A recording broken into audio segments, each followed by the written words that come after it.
So, in the last 2 years I've begun playing the Trails series, and to say that I utterly enjoy it is an understatement. I've fallen in love with this series, its characters, world, writing, plot and overall lore. I like it so much that it has replaced Final Fantasy as my second favorite Japanese video game series. Oh god, I know a friend who's gonna kill me for that. I'm already in my 5th Falcom game, Trails of Cold Steel 2, and have finished Trails in the Sky first chapter in 2020. This isn't going to be a full-blown review of Trails in the Sky, more like a somewhat unorganized essay about why I love this series so much. This video won't have much of a structure, rather it will be just a list of points what I love about the series. It will probably be all over the place, but that's the nature of essays, I think. There are many other channels who can talk about Trails in the Sky way better than I can. I don't have their expertise about the lore, history and game development. I'm just an odd little guy talking about video games I love. So, let's praise Trails in the Sky, shall we? Well, where do I even begin? Trails in the Sky is your usual JRPG with its typical elements. You know, fighting monsters, leveling up, customizing characters, crafting items, using magic, looting treasure chests, the usual stuff. I'm not going into the details of these games like the story or the combat system. Others have done it way better than me. I just love the world these games take place in, the characters who live there, and the story which unfolds by them. The intrigues, relationships, politics, history, economy, the Orwell Revolution. The story and world building are just so good. I also love how the world exploration and discovery is set up for the player, that we see it through Estelle's and Joshua's eyes. With first chapter being my very first Trails game, it was exactly what I, as a newbie, needed. And it's what makes first chapter an ideal first game for newcomers who discovered the Trails series. There's the narrative technique of letting the audience experience and learn about the world through the eyes of a character in the story, because they are basically so unknowing about the world as the audience is. It works to great effect here in Trails in the Sky as well. Several people seem to have difficulties describing what bracers are. I always think of them as mercenaries of the good side. That's what immediately came to my mind in Roland and has stuck with me ever since. I mean, you can literally hire them to do jobs for you and you pay them at the end. That's the exact definition of a mercenary. I hope I made my case. Now that I have talked about the overall series, let's go game by game, and I will list points of specific games.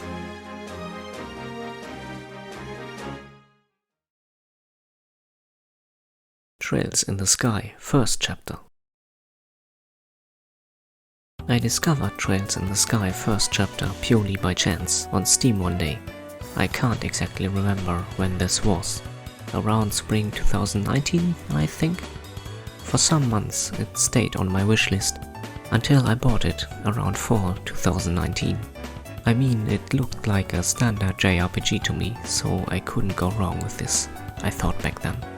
And at the end of December I finally decided to give it a go. During vacation in winter I managed to complete the prologue and leave Roland for bows.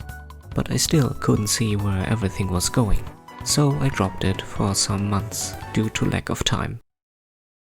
In summer 2020 I managed to continue playing it again. Having more time at my hands back then definitely helped keeping up the resolve. And then finally it clicked. I still remember the scene, Josette and Kyle waiting at the piers of Valeria Lake for these mysterious black guys to show up. Was the moment my interest and curiosity were finally piqued, and I knew I would be invested into this game and its story.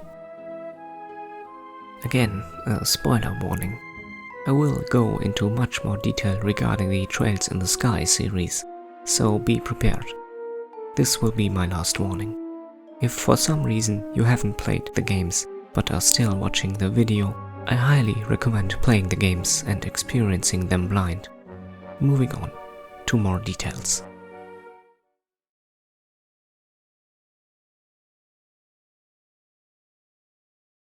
For now, let's talk more about characters and relationships. Regarding characters overall, there aren't one or two main characters in whose shadows everyone else disappears, which I found really nice. I liked Agathe's and Estelle's relationship growing from disrespect and rudeness on Agathe's side to him slowly respecting Estelle and Joshua and complimenting them, to him actively seeking the two junior bracers' help and support in dangerous missions, to him eventually acknowledging Estelle's growth at the end of the game.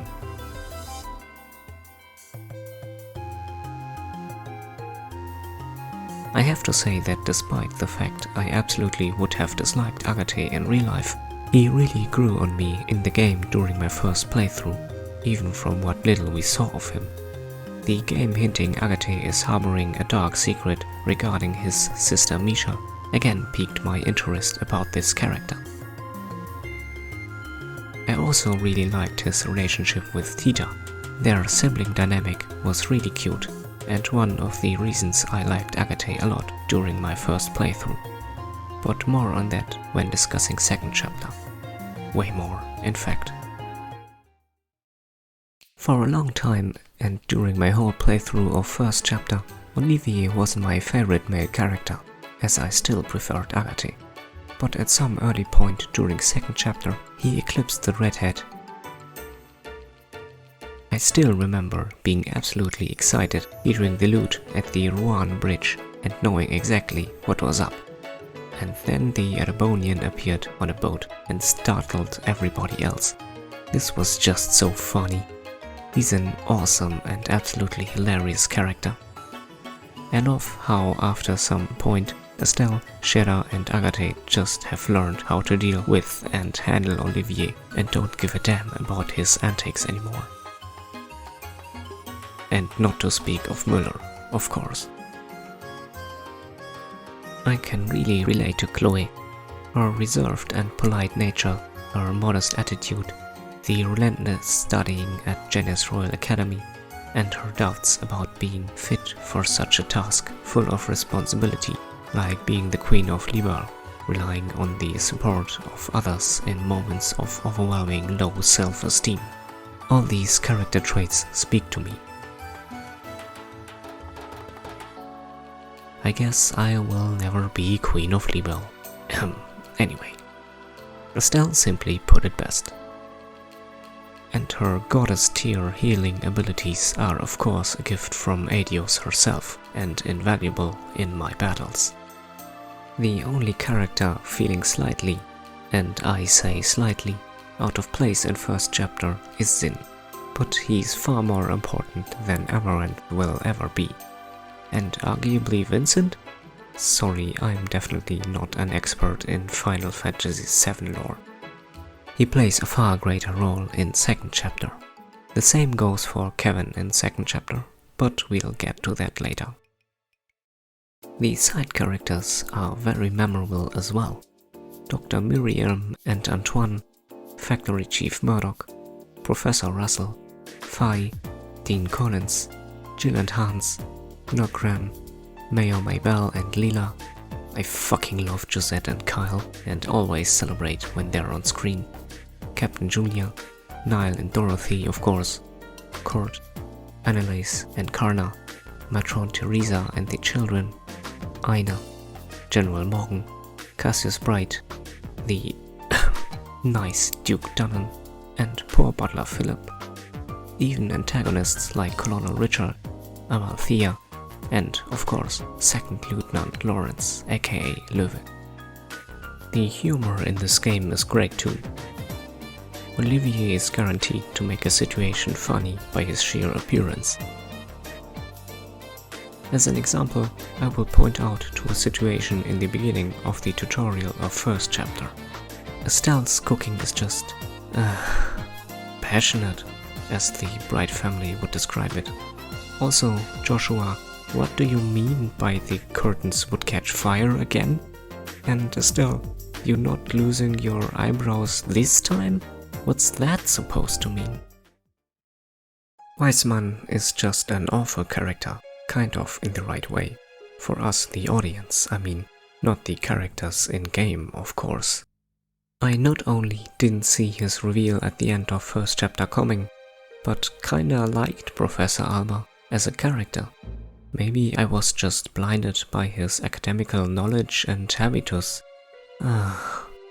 So it was quite a shock to me, and I hate the professor's guts ever since, in every repeated playthrough. It felt really good kicking his butt at the end of second chapter. Also, Weissman the Faceless is kind of an unfitting name in my opinion. If the people who have met Weissman can't remember his face, how did the reputation of the Faceless spread?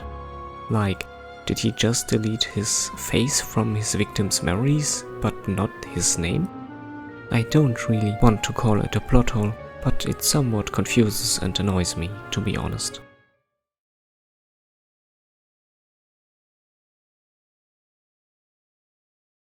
I really enjoy the fact that monsters are appearing in the overworld, and only if you touch them you are initiating enemy encounters and battles. It gives more sense of control to the player when to actually fight enemies, compared to battles suddenly starting from being determined by RNG, as well as being more immersive and logical. I also really enjoy the fact that regarding of how the player is positioned relative to the monster on the overworld, when a battle commences, one or neither side could get an advantage. This again adds logic and immersion to the game. The combat system, requiring positioning during battles, displayed on a grid, is an excellent design choice. Since this element is very realistic, it creates even more immersion to the game. I really like the importance of this system. This concept of maneuverability adds another layer of depth and complexity to the game. You have to keep in mind the positions of your allies and enemies on the battlefield in order to maximize your damage, as well as healing power, and to minimize enemy damage. It's a really fun difference for me compared to other JRPGs like Final Fantasy, for example, where there's no character positioning. I like it a lot. I also love the system of arts and quartz, the crafting system. It took me 2/3 of this game to figure out the logic behind the lines in the Bracer's orbments and how they interact with quartz, with adding up the Sepith's values in these quartz to unlock spells. But when it finally clicked, I loved the amount of customization it provides. I deliberately used arts in some boss fights, looking at your Ring Guardian Reverie, to get the boss's attention for it to attack me instead of calling his minions. I love the CP system. Using crafts, and especially S-crafts, spending craft points is so fun, rewarding and sometimes challenging. It's another resource you have to manage, build up and spend, but it again is really immersive and fleshes out the characters even more, with each having their own moves and sets, distinctive from everybody else's. The Bracer Notebook is a genius way of storytelling, having an in-universe explanation and reason to exist, with unknowing Estelle writing things down she learns about the world as a whole, while also being an out-of-universe help to the player. The art section is a good guide on quartz crafting.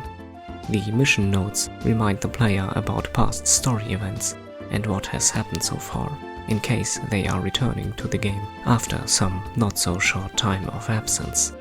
And the monster guide is helpful information for grinding materials or Sepith as well.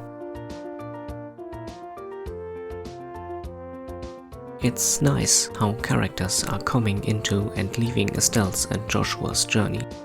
It shows that they have their own life, story, interests, alignment, and motivation, which fleshes out the world building and again makes the game more realistic and immersive. I also like how you travel Libel by foot. Despite the kingdom being rather small, there still was this feeling of vastness of the country and its nature to this game. Also, and I can't believe I nearly forgot to add this into the script, I absolutely love the chest messages. Chest messages for the win! Nothing more to say here, they are just awesome.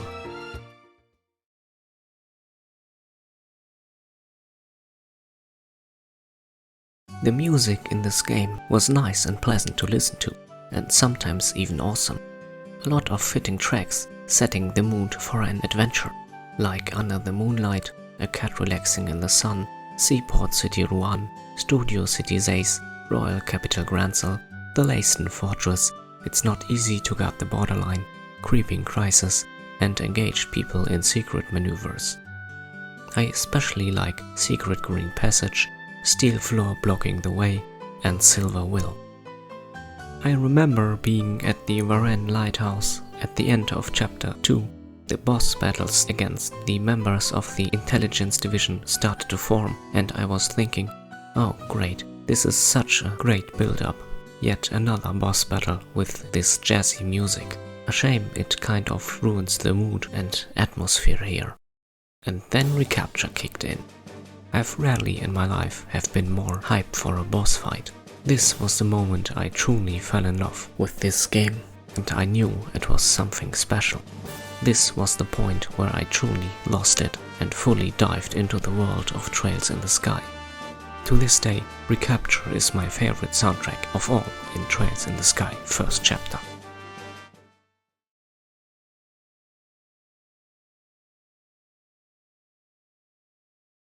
While we're talking about the music, now to some minor aspects about the game I didn't like as much. The battle music early on sounded somewhat too jazzy for my taste. It wasn't bad at all, really decent in fact, but sometimes this greatness from other games was missing, I felt. I was so glad second chapter fixed that. I already talked about how the jazzy boss battle theme didn't feel right in later parts of the story. Also, in a way I didn't like the choice for the random battle theme in the dungeon beneath Grancel Castle. The music in itself just felt too epic to be wasted on random encounters, I feel. It should be reserved for a boss battle. It was the only time in my life where I felt a good music was sort of being overused. I get Falcom wanted to hype up the mood in this final dungeon, but I just felt the occasion inappropriate to use this awesome music for. Also, why am I always running low on a stealth CP? Hurricane is such a useful craft. Help! And why don't I have this problem with Olivier and his quick draw nearly as much? Also, why is the width of Flicker's affected area so small? Also, is there any benefit to having multiple augment lines? As far as I can tell, it's far more beneficial to have a single one. If maybe spells were weaker in early and mid-game, I get it's kind of a character setup and role, but I still feel it's slightly unbalanced. It only later occurred to me by reading comments that characters with suboptimal augment lines are way better in terms of HP and physical offense or defense. But we'll get to this topic again in Trails of Cold Steel.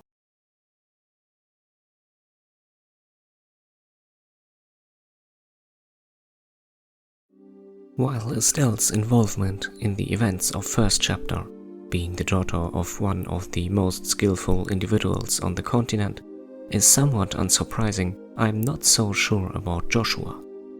If Weissman had sent Löwe to assassinate Cassius, things might have gone a lot differently. Also, who was this contact person in Roland Province from the society to whom Joshua supposedly unknowingly told everything? The person Weissman spoke of at the end of first chapter. Is it ever revealed in future games? Is it Aina? Pat? Father Divine? What if it's... oh no, not Tio! I'm going paranoid. Send help. But jokes aside, and in all seriousness, was this ever cleared up? Or an oversight or forgotten plot element by Falcom? Am I missing something? I feel like Luciola wouldn't make much sense, since she would only be in Roland once a year at most, and Estelle never had a close relationship with her to begin with. Maybe Estelle told Shara and she told Luciola? But that's somewhat of a stretch, and I wouldn't infer this from Weismann's words. It's somewhat dramatic to see the Orioles' seal defense mechanism fight future enemies of the society who were responsible for removing the seal in the first place, but sometimes it's just bad luck for everyone involved.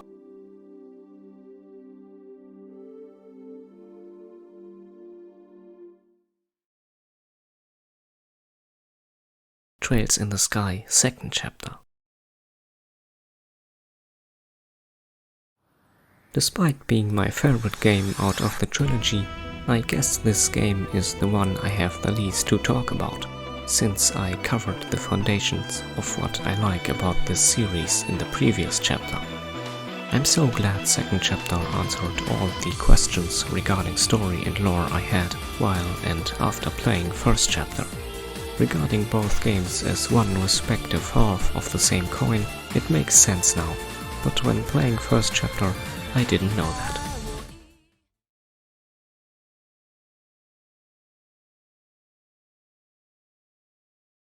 Again, let's talk about some of the more important and prominent characters in this game. Estelle in general is just awesome and funny. Seeing her develop from a somewhat naive teenager to a full-fledged, skillful and careful bracer, while keeping her energetic and positive attitude, is just delightful to see, and brilliant character writing.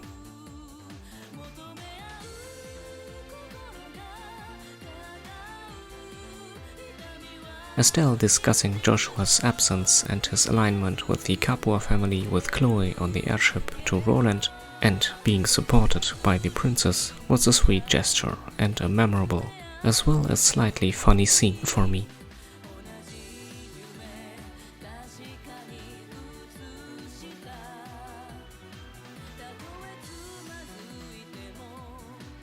During the prologue, I took a liking of Annalise. I really liked to play as her with her Aidley sword style. Back then, I thought it was a shame the game would only allow us to play as her in the prologue, but in hindsight it turned out okay, since we got to play as her again during the liberation of Janice Royal Academy. Also, there's third chapter. It was so funny, Annalise unintentionally fooling everybody into thinking she wanted to be Estelle's girlfriend, but in reality only wanted to be her rival. Also, cuteness is justice will always be funny to me. Learning Misha's fate of being killed in the 100 Days War and Agathe fully opening up to Tita about this, as well as Tita opening up to Agathe about how she feels about him, was really cute. Second chapter fully delivered on the promises first chapter made, and I'm so glad about this. It made playing second chapter such a fulfilling experience. Olivier's rivalry with Bleu Blanc about the true nature of beauty and art is just hilarious. Like, the last thing I'd expect during a boss fight and confrontation is one of the protagonists to enter into a philosophical argument with the villain. And the subsequent goose chase between Phantom Thief B and the Bracers that followed did entertain me throughout the whole game. Speaking of a rivalry between a male character and an antagonist, Zin's character is expanded as well. His rivalry with Walter over their teacher's lessons and Kilika was an interesting plot point. Giving Shara more backstory with Luciola and Harvey was interesting as well, and somewhat tragic too. Even in hostility, Estelle treats Löwe like a decent human being, with compassion and respect. Löwe, in general, is a very interesting and, despite being an antagonist, a decent and likable character. His strength and prowess in battle makes him a feared and respected opponent. And his backstory and past is just really sad. As unfortunate as it is that we never get to play as him, he still was an absolute joy to fight against and get to know better. I love how Joshua Estray becomes Joshua Bright again at the end of the game. It's so wholesome.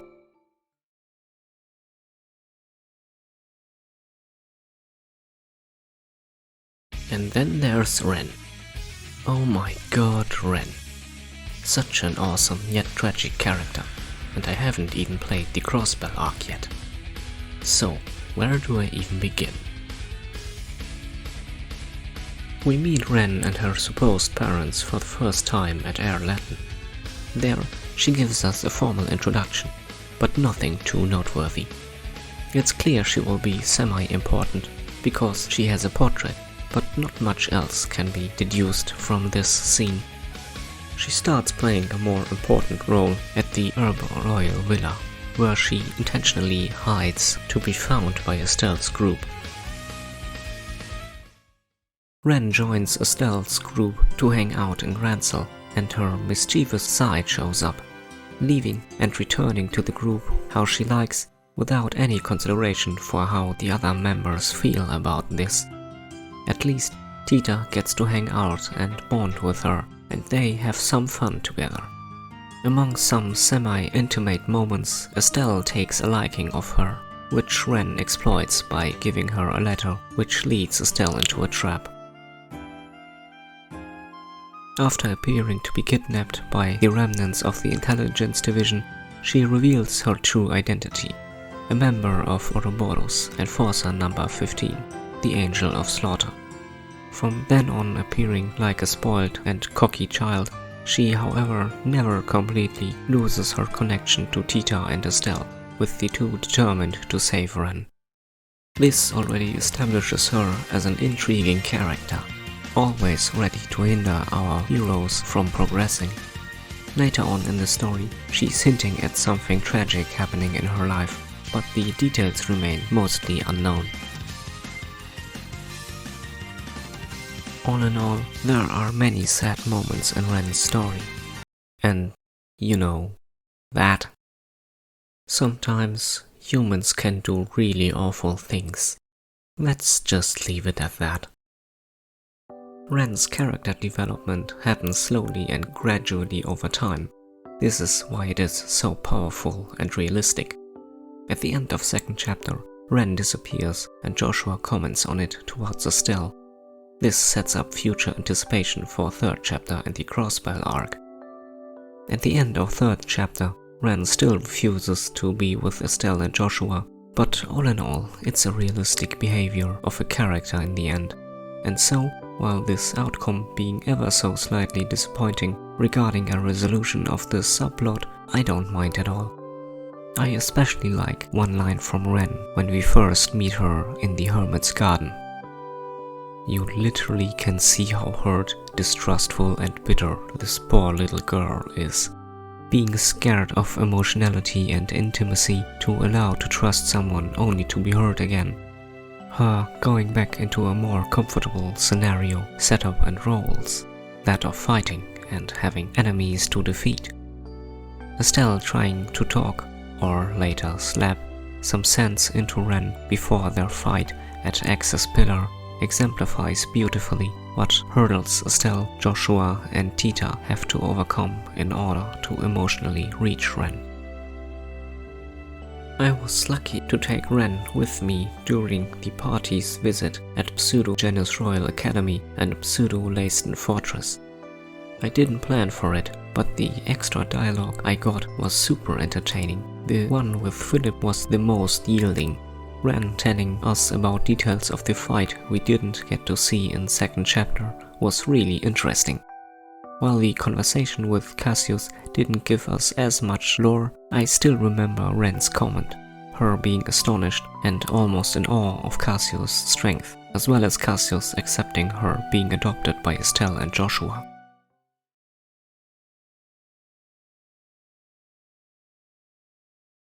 The music in this game was even better than in first chapter. I really liked the less jazzy nature of second chapter's music, to be honest, the battle theme being one of the most obvious examples, but the boss fight theme is better as well.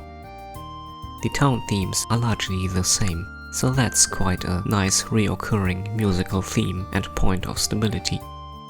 However, some of the musical pieces playing during story-heavy scenes are just that more emotionally moving or epic compared to the previous game, and I'm all here for it. At first I was confused that Falcom changed the overworld song, but after 15 seconds I really started to like and fall in love with it and enjoyed walking across Libau for the rest of the game. My favorite themes are Fight with Assailant, Visions, Hamel, The Enforcers, and Silver Will Super Arrange version.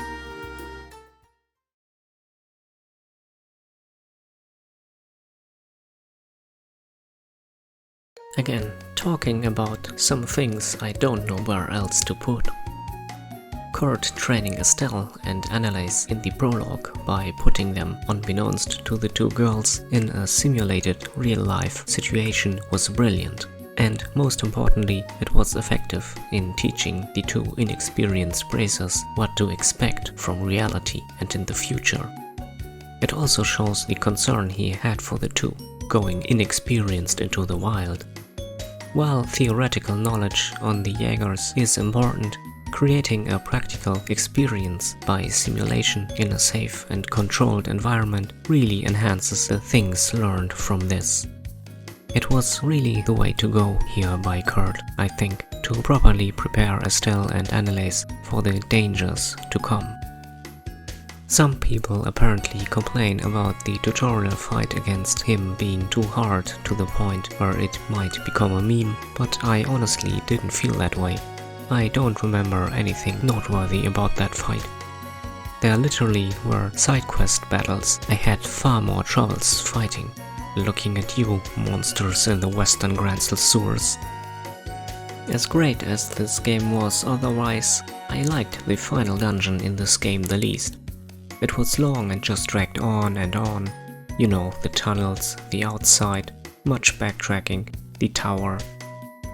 The other two dungeons of the trilogy had better music, especially Castle Phantasmagoria, and the atmosphere was more hyped up, exciting and tensed. Now I think is a good time to talk about the geopolitics in this game. Libau being a small nation between the giants of Arabonia and Calvard adds a lot of tension to the Sky trilogy, or at least the first two Sky games. I completely understand where Richard is coming from with wanting to strengthen Libau's military and press the advantage while Libau has the upper hand militarily and technologically. I somewhat can understand Queen Alicia thinking Richard is opposing her out of an old-fashioned sexist thinking, but the irony is that he is opposing her because he fears what this old-fashioned sexist thinking of other countries will lead to for Libau, with other nations seeing Libau will have two women in succession, the second one being rather young, insecure and perhaps impressionable. When you're a bad ruler, you're just a bad ruler, regardless of gender. Which, if I'm being honest here, I kind of think Queen Alicia is in regards to international diplomacy and negotiations. I mean, I have played enough strategy games to recognize that Alicia is giving up a significant military advantage due to her idealistic views with little to gain here. However, I have to say that I haven't played all Trails games yet, so I can't judge for sure. Maybe she will surprise me with unforeseen potential foresight. Perhaps Queen Alicia should just accept being a vassal of Calvard at this point, for all I know. You know, to at least keep some sort of semi-independence and self-governance for Libau. While I'm in a nitpicky, criticizing mood, let's continue. Why was the intelligence division disbanded, with former members still helping the royal army against Ouroboros and the Jaegers? I mean, I get the queen distrusting her intelligence division after the events of first chapter, with them leading a coup against her, and the beginning of second chapter, with its former members either being imprisoned or planning another coup d'etat under Captain Amarthea. But after the events of second chapter, when they have shown support and to fight for Libel and the crown again, shouldn't re-establishing the intelligence division and gathering information on neighboring countries make more sense than keeping them unorganized and wasting this resource and potential of intelligence gathering?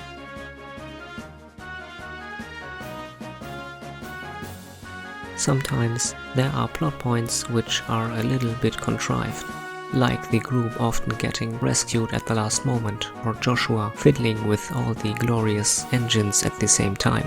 But it doesn't bother me too much, since sometimes there are oddities in real life too, but that's all being super negative about minor aspects of this game, so I'll stop now.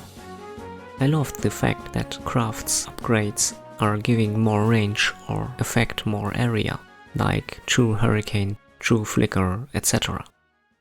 This made using them much more convenient, useful and satisfying in second chapter.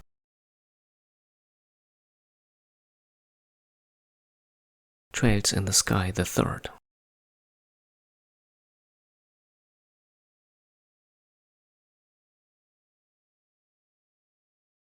The black sheep of the Sky trilogy, and arguably the Trails series as a whole, as far as I can tell.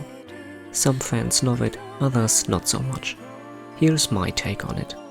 I'm going to give my opinion on people's opinion about Sky the Third. Yes, it's different, sometimes very different, compared to the other entries of the series. Yes, it's a fan service game, reusing assets and maps from the previous two games. Yes, it sometimes slightly, or not so slightly, took me out of the immersion. And yes, it's somewhat of a dungeon crawler, but the story and lore information and their setup throughout the game more than made up for it. I'll go into detail. Now to the points I didn't like as much. Third chapter felt somewhat gamey and less immersive than the two other games, taking me out of the experience, with being an artificial world and not the real one, and the player constantly fighting copies of people from the real world. Spending the whole game leaving Phantasma felt unmotivating at first, even before I started playing the game and was merely thinking about it. But after some hours I found myself motivated continuing this game. Having a lot of playable characters felt like fan service, especially Julia and Müller, but also Richard and Ren, I guess. But I'm not really complaining. These criticisms of Sky the Third are easy for me to say when I'm not the one writing the story and characters or am developing the game, so I don't want to be too negative and nitpicky. Others have already pointed out more than enough how these points stem from the development process of the game, which is understandable, so I won't repeat it here again. The lack of monster chests was unusual and to me ever so slightly disappointing, as I find them a fun challenge. But maybe it was felt that the battles in some of the star doors were a decent replacement for them. Also, only after many months of playing I noticed characters having not 2 but 3 images reflecting their state during battle. It adds even more to these games. Still, I really enjoyed this game, and at least Phantasma got somewhat of a decent explanation with the Aureole. I think it has some very important story and plot foreshadowing, and is thus important to be played. Skipping it would be a huge mistake. Also, it's a rather short Trails game. It's different, but at the same time it's not. The battle and overworld designs are the same. I get people's sentiment of loving Sky the Third for the lore. It definitely had some juicy lore scenes in it. I really liked the Tita Agate ones, and of course the Olivier ones. They're always entertaining as hell, and Chloe appearing is always nice. In retrospect, I'm so glad I played Trails in the Sky the Third. After Star Door 8, I was so excited to play the Trails of Cold Steel saga, to see how the conflict of Olivier's clash with Osborne would play out. And I remain excited through the whole series so far. I will hopefully talk about doors another time, since there's a lot to say about them.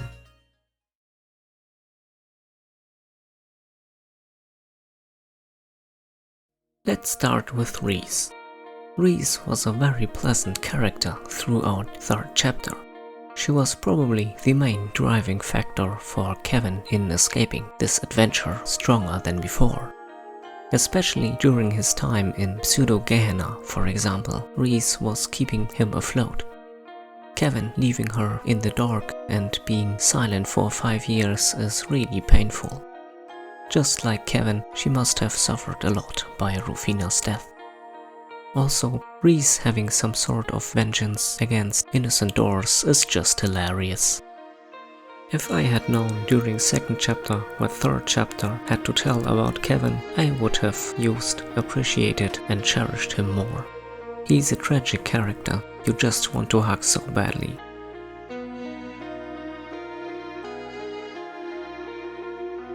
On a side note, I just recently found out about the foreshadowing of Rufina you get when you are having Kevin in your party before the Löwe fight at the end of second chapter.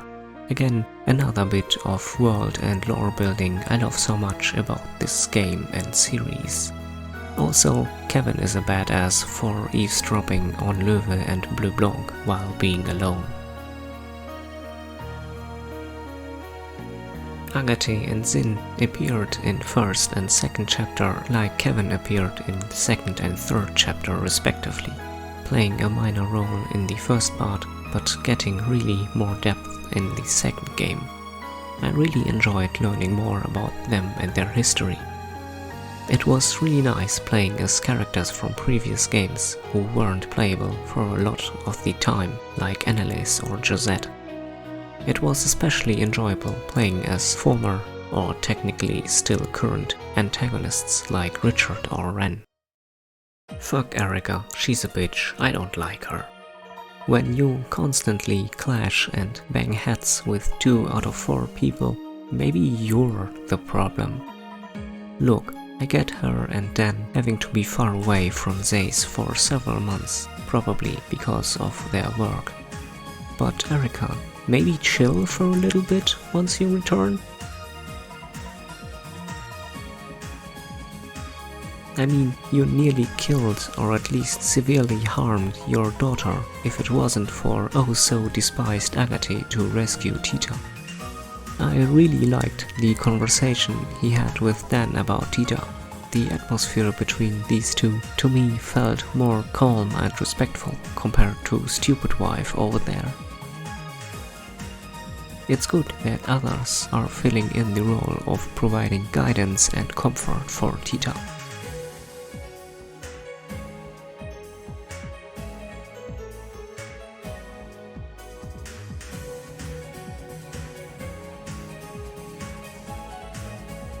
Richard is just amazing, I guess. Being able to play as a likable and smart antagonist from the first game is just awesome. Him being a very useful character gameplay-wise in third chapter is just the icing on the cake.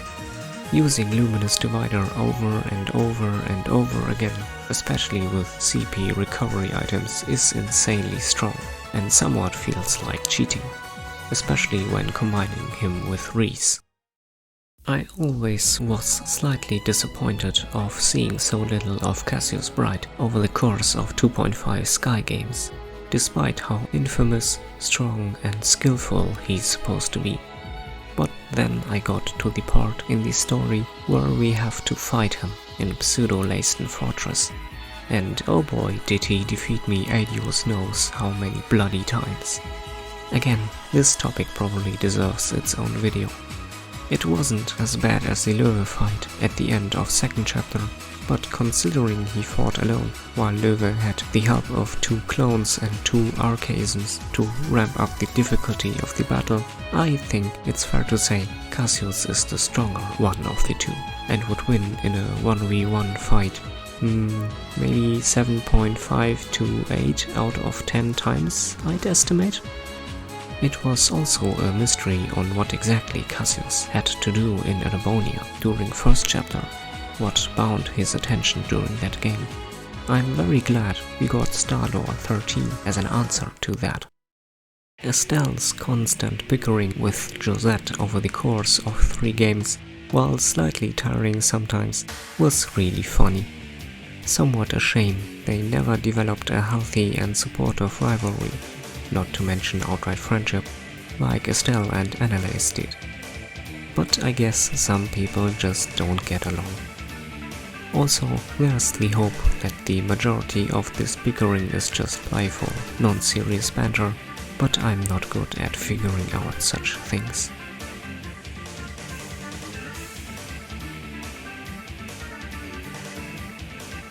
It's interesting that Josette shares some hobbies with Chloe, like probably baking and handcrafts. Didn't expect that.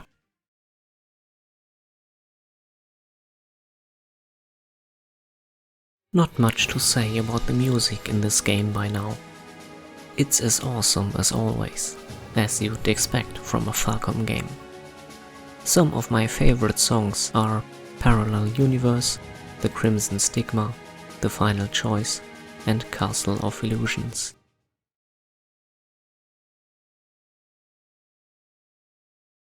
Rules that govern this place is, whether intended or not, an out-of-universe commentary about this game as a whole, with third chapter being a video game based on the logic and algorithms of computer science. But it also makes sense in-universe, as Phantasma was artificially created by the Oriole, latching onto Kevin's stigma. Having to unleash the sealing crystal at the Hermit's Garden is a clever way to have every character around to react to this event. Thus, the developers don't have to write many possible dialogues for one scene. The padding of game time in second and third chapter felt slightly boring at times, with repeating stuff like conquering the 4 warp towers in Libel, traversing the plains in Phantasma, 16 levels of the Abyss. Now that I think about it, it was somewhat weird that Schwarzritter and the Lord of Phantasma appeared in the real world of Zemuria, but since the Oriole affected Zemuria in Liber Arc and the Orbital shutdown phenomenon, I guess it kind of makes sense. If it would have been the real Rufina obstructing Kevin and his friends, things would have gone really crazy.